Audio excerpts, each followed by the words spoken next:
从民间气氛里看7·11，西方知道不知道激怒中华民族的结果会有多可怕？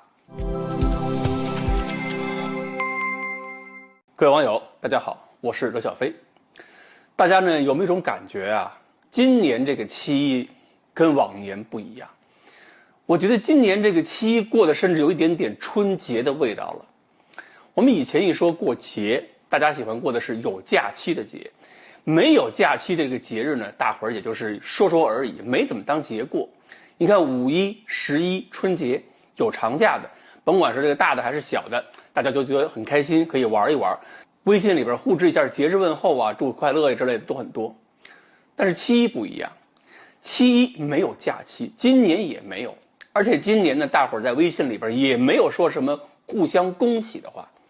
但是翻一翻朋友圈，看一看互相传递的内容，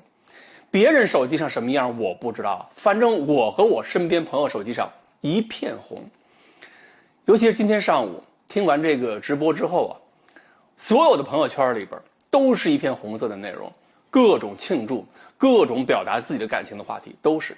再有呢，就是一些个7·11讲话的金句呀，各地的烟火啊，这个照片都会贴在这个朋友圈里边。尤其是我这个圈子里边呢，除了贴一些这个咱们这次7·11讲话的一些金句，还有很多朋友贴的是歼20啊、新航母安装舰岛啊、东风导弹呢、空间站呢，贴这样照片的人也很多。还有几个哥们儿特别凡尔赛炫耀啊，拿着邀请书特别美，说我在现场呢，现场观礼呢。我一个台湾的朋友特别开心，他的位置很好，就在中山公园上面那个位置。最后我跟他是说了一句话：未来可期，祖国万岁。他跟我握手，他是带着一颗这个热忱的心，天天嚷嚷着想加入咱们的共产党，天天盼着祖国统一，这么一个台湾人，在北京上学。我也不知道多少朋友啊，手机朋友圈里边这种内容是低于90%的，但是我这儿这一天下来，朋友圈里边的内容，这类内容超过99%了。另一个很有特色的氛围就是看7·11讲话直播的时候，我一看那个直播里边有好几次讲话是被广场上群众爆发的掌声、欢呼声打断的，是突然爆发的，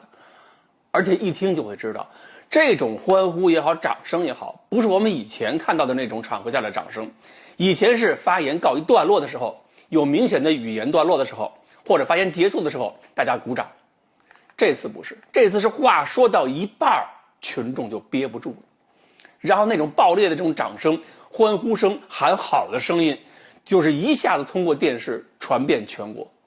甚至可以说传遍全球。我看我的朋友圈里边也有人说，就是看到这几句话的时候，因为整个单位的人一起在这个礼堂里看直播嘛，这几句话一出来，忍不住他说他想站起来鼓掌喝彩。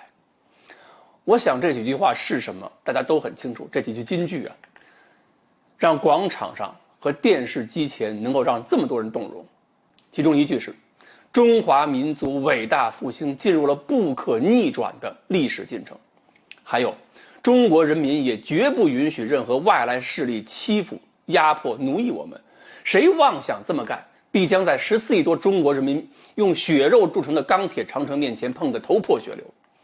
坚决粉碎任何台独图谋，共创民族复兴美好未来。任何人都不要低估中国人民捍卫国家主权和领土完整的坚强决心、坚定意志、强大能力。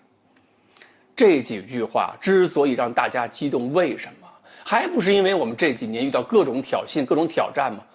尤其是领土完整、国家尊严和中国人民生存发展这些问题上，各种明里暗里的算计。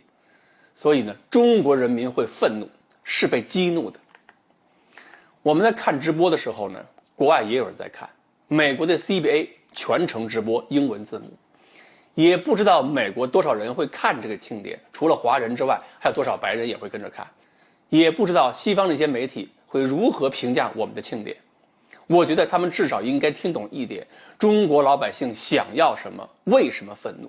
也应该了解到，不管他们怎么玩舆论战，不管他们怎么在中国国内收买代理人，中国共产党在中国老百姓心目中的威信已经到了一个新高，而且我相信这不是最高，只有更高。所以今天在这里边呢，我还真要感谢一下国外某些势力了，感谢过去几年他们的表演，让很多人看清楚了真正的世界还有太多的险恶和阴谋。所以让中国人更明白一点，这个国家的未来是谁在为我们支撑。好，今天这个话题呢，我们就说到这里。不管你是不是党员，我们一起来庆祝7·1快乐。